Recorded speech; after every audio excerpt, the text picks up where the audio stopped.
Her question is, to know the entire ocean, you just have to know one drop of water.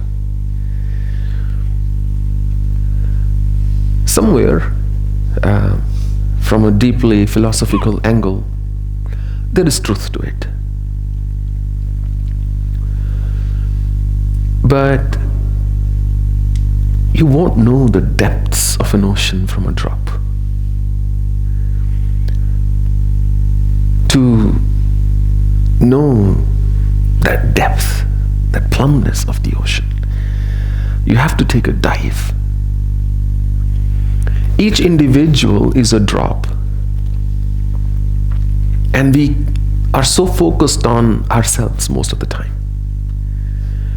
especially with these self-help books that teach you that no, you must live fully, you must live for yourself, you must be happy, you must not care about other people, you must not think about what they're thinking, and so on.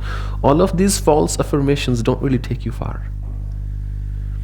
To know the ocean, somewhere perfect stillness of the mind is needed. If I'm looking at a reef and there are beautiful creatures swimming underneath these stones and this sight to behold, but I can't see it if the water is muddy, or B, it's being stirred. I need that stillness of the water to be able to see what is underneath. I got reminded of this little joke. I think I might have told it earlier. All my jokes are getting old like me, so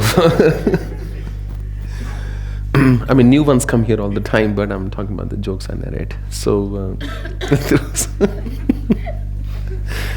so Mullah Nasruddin, two kids went up to him and they were fighting amongst themselves.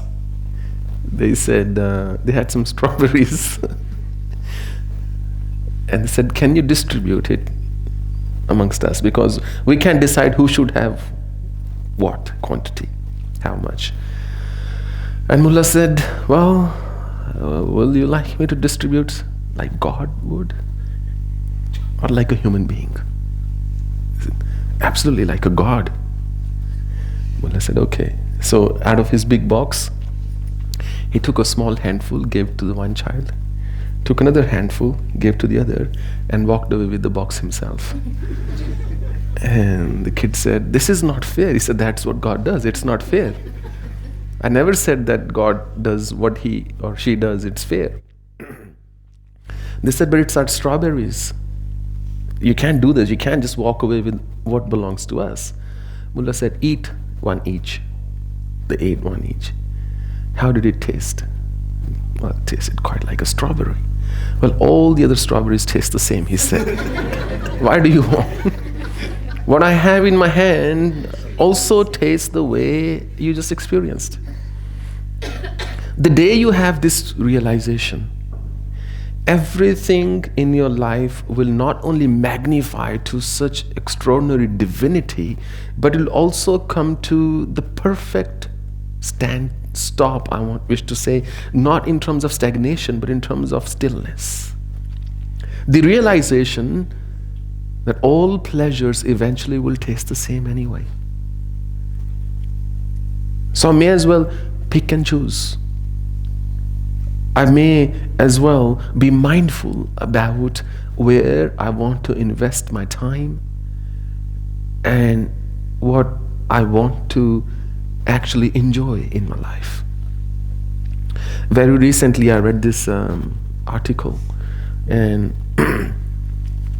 it could be anybody's story, and you must have heard similar stories numerous times in your lives. So this man, he was in the US, an Australian person, and he got married. He was in his mid-30s. He had 2 children. So his second child, a daughter or a son, I think the elder one was a daughter. The second child was 2 years old. And they decided to move back to Sydney after working for many years in the States that will just take it easy, and they decided to own a farm in partnership with his parents, the guy's parents. So they went back, they bought a little home, and they decided that we'll buy this farm. So they went, and he had a little pain in his tummy.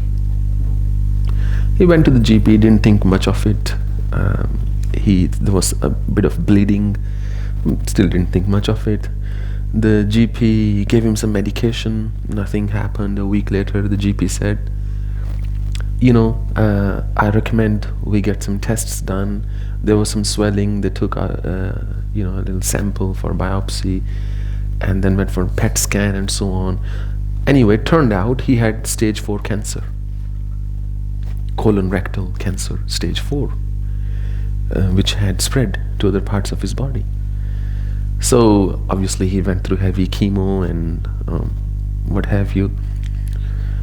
And then he wrote in his article, he said, the only reason I've shared all this, he said, please, I just want you to know, never assume that you have the whole lifetime to yourself. You just don't know what may happen when. He said, never assume that the whole life is ahead of you. He said, I had thought till 35, I would really work, accumulate a lot of money. I would have started my family. I would have saved some money. Everything was a tick. A perfect family, yes. A beautiful wife, yes. Caring partner, yes. Good parents, yes. Savings in the bank, yes. And he thought, I would then spend the next 35 years working on a farm, owning my own farm and taking it easy and spending time with my children and so on. Suddenly, he said, only 10% people with a similar profile as his live beyond more than 5 years. Suddenly, the priorities change. He said, so never think that you have a whole lifetime to work out whatever it is that you want to work on or work out. We should, when we do good karma, we should do with the same principle. I read somewhere, if we get up each day thinking today is going to be my last day, one day, most certainly, you will be right. And when death comes, when death comes, the first thing people say is, but sorry, I just need a bit more time. I want to be able to say my goodbyes. I want to be able to just finish this will. I so wanted to tell that person I had nothing against him or her. I wanted to say sorry to somebody, or I wanted to forgive somebody, or please, my family isn't here. I don't want to die alone, but death says sorry. I hear this every single time. I don't have time for this. I must do my job. Time is running out.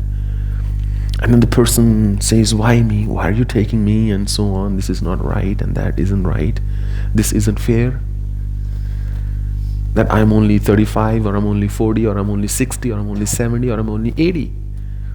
Nobody is ever prepared for death, really.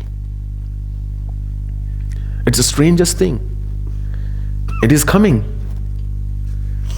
Everybody is not just moving towards death, walking with death. But they just keep forgetting. And then death does not talk, does not say much. It's a very painful thing for most people. Experience of death. But death says, well, you had a whole lifetime. You didn't do much in that. What will you accomplish in 5 minutes now?